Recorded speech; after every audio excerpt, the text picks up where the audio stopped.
Trigger ഫിംഗറിൽ സംഭവിക്കുന്നത്? വിരലിന്റെ എല്ലുകൾ ഉണ്ടല്ലോ, ഈ എല്ലുകളെ മാസ്പേശിനോട് കണക്ട് ചെയ്യാൻ വേണ്ടി ടെൻഡൻസ് ഉണ്ടാകും. ഈ ടെൻഡൻസ് പാസ് ചെയ്യുന്നത് നമ്മുടെ വിരലിന്റെ ഓരോ ജോയിന്റ് ഉണ്ടല്ലോ, ആ ജോയിന്റിന്റെ സ്ഥലത്ത് ഒരു ടനൽ പോലത്തെ ഷീറ്റിലൂടെയാണ് നമ്മുടെ ഈ ടെൻഡൻ പാസ് ചെയ്യുന്നത്.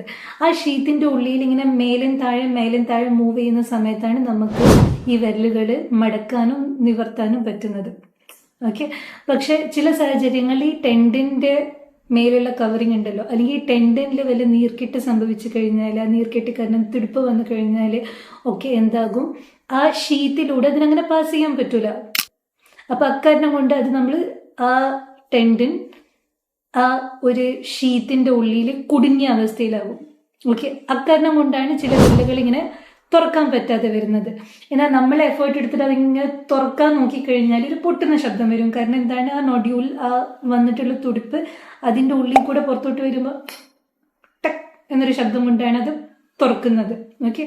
ചില ആൾക്കാരിൽ അത് ആ തുടിപ്പ്, ആ നൊഡ്യൂൾ നമുക്ക് കണ്ടുവരും. അതിനങ്ങനെ ഞെക്കി നോക്കിക്കഴിഞ്ഞാൽ നല്ല വേദന ഉണ്ടാവും.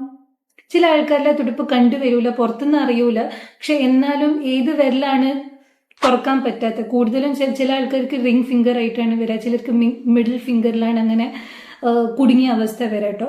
പക്ഷെ ഏത് വിരലാണോ അങ്ങനെ കുടുങ്ങി കിടക്കുന്നത് അതിൻ്റെ ഈ ഭാഗത്ത് പോയിട്ട് നമ്മൾ ഞെക്കി നോക്കിക്കഴിഞ്ഞാൽ നല്ല വേദന ഉണ്ടാവും.